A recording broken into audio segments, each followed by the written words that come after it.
I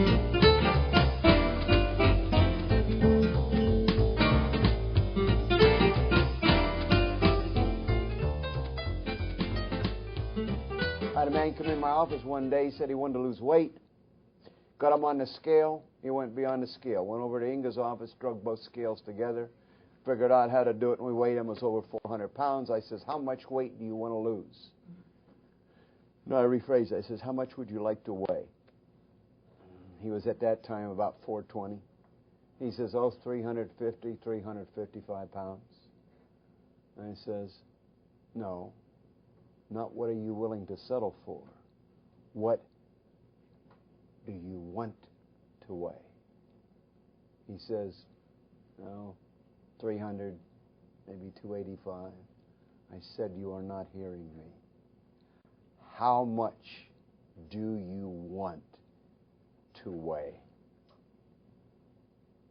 He says, 195 to 200 pounds. A woman came into my office, wanted to lose weight. Nobody ever at first says what they want to lose. They're willing to settle for. She wrote a recommendation in kudzu, and she lost 37 inches. When I was in school, they came around and did a demonstration on high fidelity, and the speakers were the size of refrigerators. Is there anybody but me that remembers loudspeakers the size of refrigerators? There was a man by the name of Claus. Henry Claus come up with a new idea in speakers. And he brought them down to about this height. They were the suspension loudspeakers. Back when I was a kid, high fidelity in stereo could be heard very uniquely over the radio. You had to have two radios. You bought an FM radio and you bought an AM radio, and you set them 3 or 4 feet apart, and you had stereo. You remember that? And you see, Henry Claus of KLH Speakers fame also thought there has to be a way to make an even better speaker. And he designed the Advent speakers of 20 years ago. But then he had even another visualization. In the early Advent television sets were 7 feet wide. They weren't very good. You had to stand directly in front of it.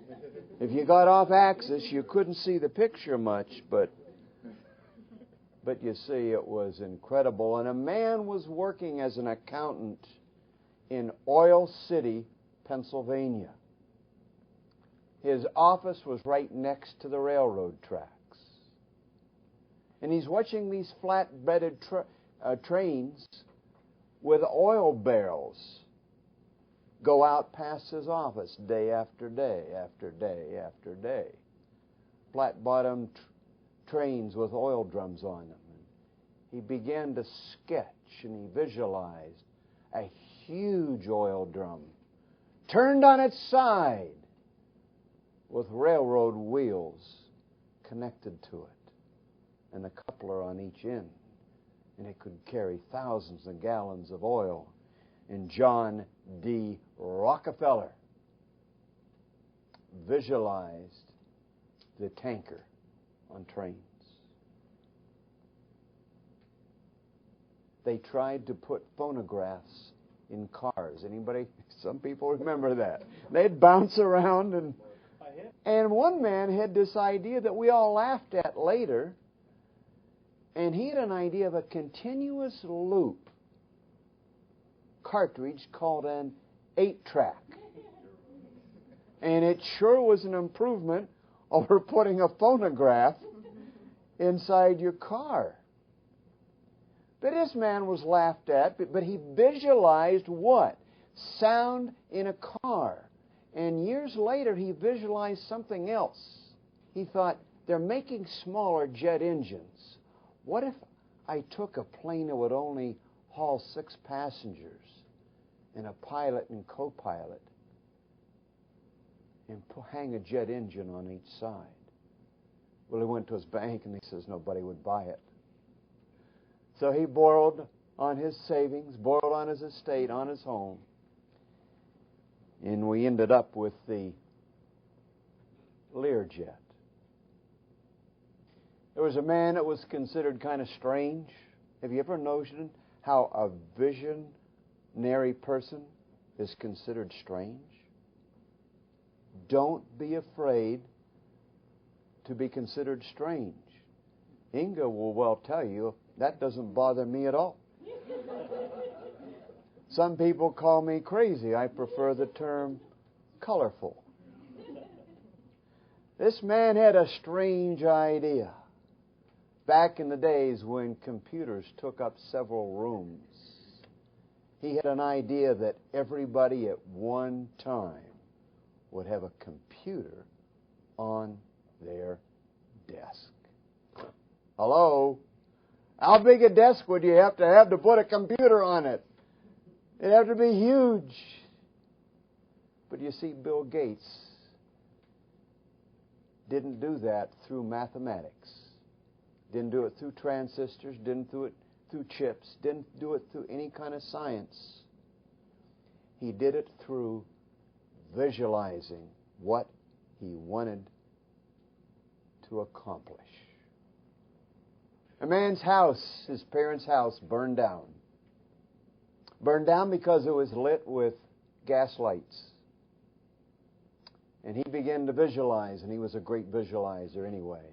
And Thomas Edison began to visualize something that would keep burning and burning and burning and burning and never burn out. And so after he invented the light bulb after 10,000 failures, he had to invent wires to conduct it with rubber wrapped around them. He had to invent insulators. He had to invent fuses, circuit breakers, and all the rest. He didn't do it with math. He visualized it. And today we have lights in here. You notice they didn't make you hot, did they? 5,600 degree Kelvin. Now, if any of you have ever been in commercials or anything, you notice that they burn very hot and generate an incredible amount of heat. But somebody says, I visualize doing it with fluorescence. Everybody else says, you can't do that. It gives everything a blue-green tint. But this person by the name of Deva, kept visualizing it could be done this way. And today we have theatrical lights that are beautiful, and yet they aren't hot. You cannot dream too big. You cannot visualize too big. You cannot have too much confidence. So I want to leave you with something that I've left some of you with in my office. May you have the courage to dream. May you have the vision to keep seeing your dream. And may you have the strength to make your dream become a reality. Walk in your dream until it becomes real.